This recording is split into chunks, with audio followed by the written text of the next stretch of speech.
So this is the front panel of our bias drape and the side panel, except I've only drawn in the line for the side that connects to the center front. This is just to show how to insert a godet. Remember, everything gets its normal 1/2 inch seam allowance, except you're gonna cut the armhole and the neckline down to 1/4 inch, and then we're going to turn and baste. So anything having to do with the armhole and neckline, cut down to 1/4. Your patterns will still have the original 1/2 inch seam allowance.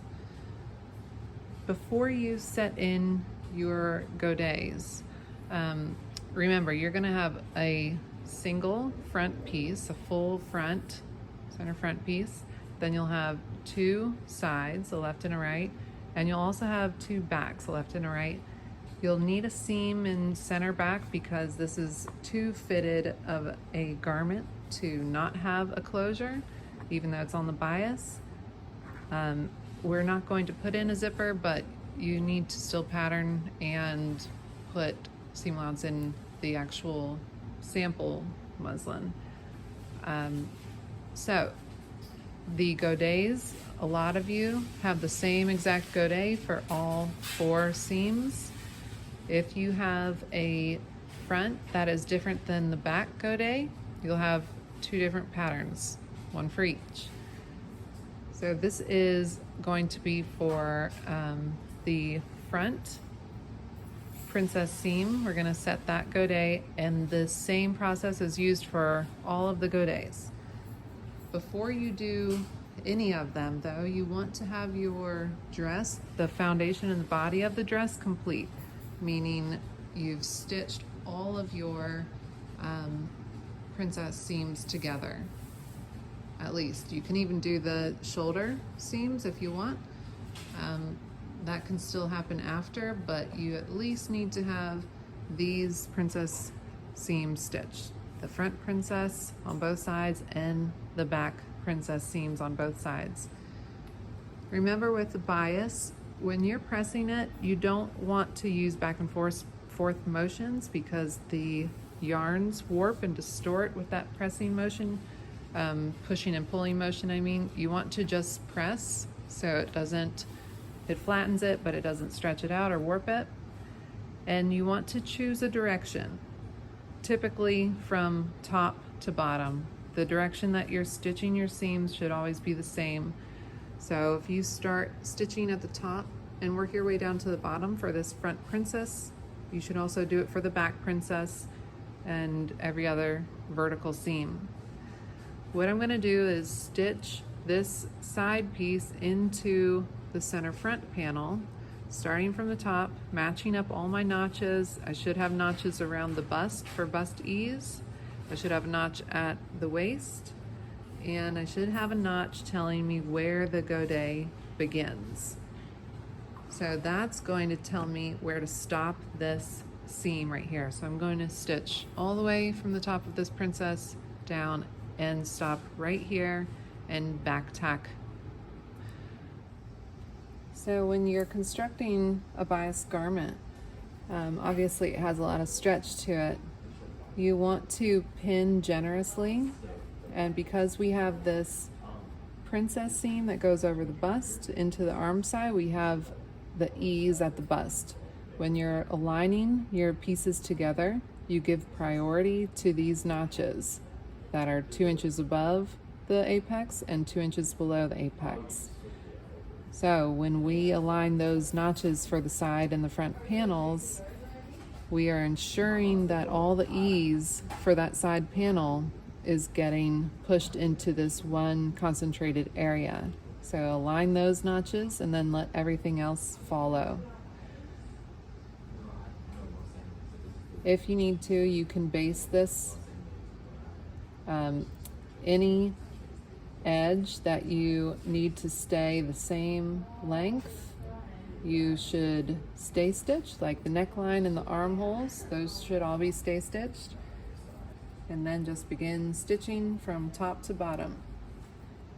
Always support a bias grain garment. You don't want it hanging off the table. You want the rest of the table to keep it up so it doesn't stretch and allow gravity to warp it.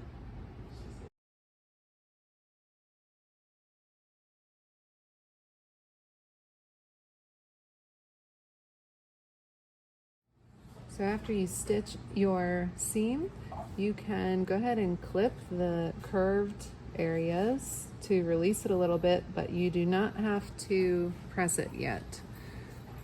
So this is what we end up with when we're just working with the center, front, and side piece. And because we stitched and back stitched right at the notch meant for our godet point, the top point of our godet, we're ready to set it. So here's my godet, and it's exactly symmetrical, not quite a quarter of a circle. And the point that we are concerned with is where our seam allowances intersect. So that point right there. Not where that blue original dot is, but exactly where my final cut piece intersects. So I want to line that up exactly where these two seams stop being a seam. We're going to stitch this one side at a time. Now if this were a solid panel right here and we were replacing insetting a godet into a panel with no seam, we would just cut a line into the panel, and you would want to interface a tiny little section right where that point is on the back of your fabric, obviously. And it's a little bit different construction, but it's completely doable in setting a godet with no seam. Now let's imagine I'm trying to align this side up first. Doesn't matter which side you do, they both have to happen, but one at a time. I want this to end up right here. That's where my stitch ends, and that's where my top godet point is. So I'm sort of just going to hold this here while I flip the front over, so I can just access this seam allowance that's on my side seam, or my side panel.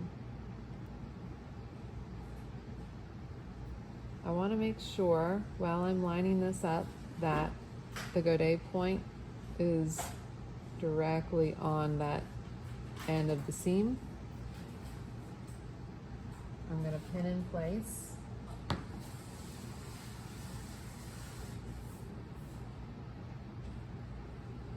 And then I'm going to continue down to the bottom of the project.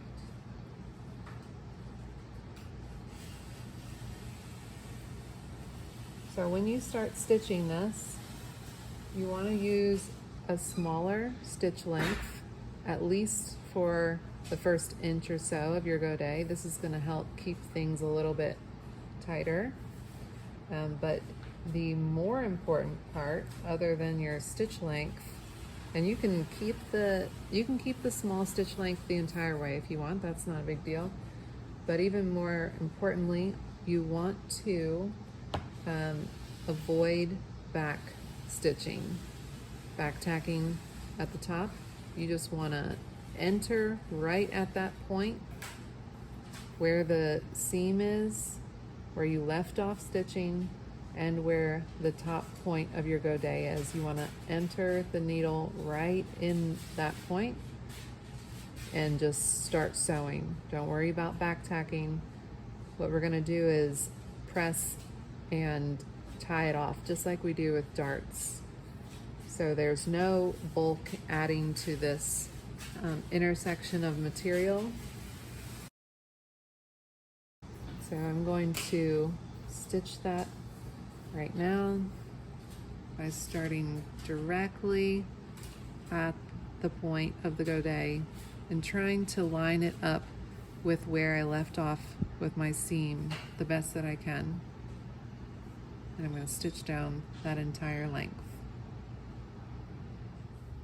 So while I'm starting this seam, I am being very careful that I don't have multiple layers underneath what I'm trying to stitch. You're just stitching one layer of the godet and the corresponding panel.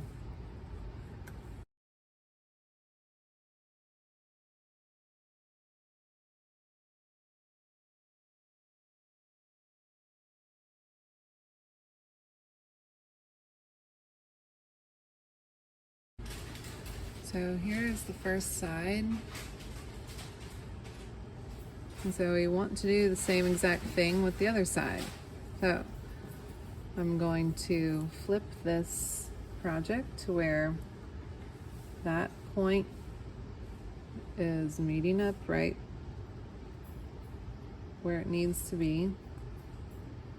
And I'm lining up the other side of the seam allowance. Make sure that you are not using a back tack for the top of your godet.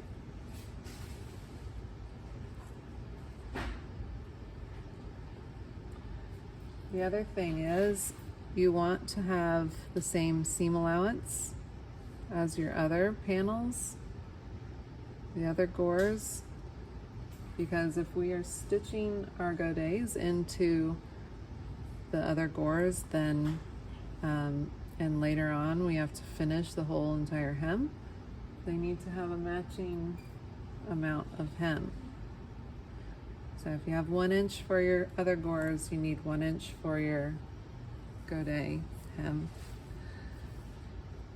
So with this one, you want to take a little extra care, making sure that you don't have other layers in your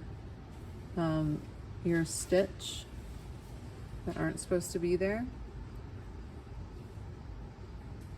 So I'm going to make sure everything is extended and going toward the outside of your project.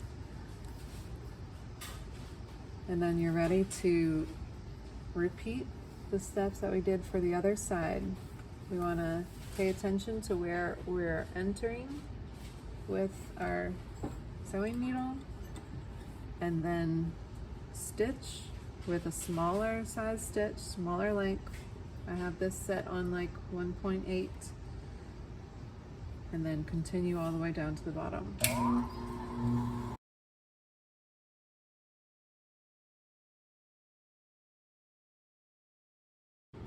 You want to inspect your work, see that your the seams for your godet are coming to a nice point and all the way up to where your original seam stopped. And we're going to press all of the seam allowance toward the body of the garment. So this means that the seam allowance for the rest of the seam would be pressed open like this.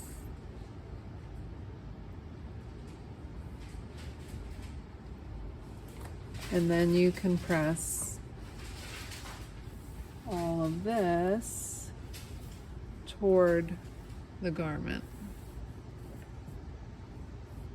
like so. Same with the other side.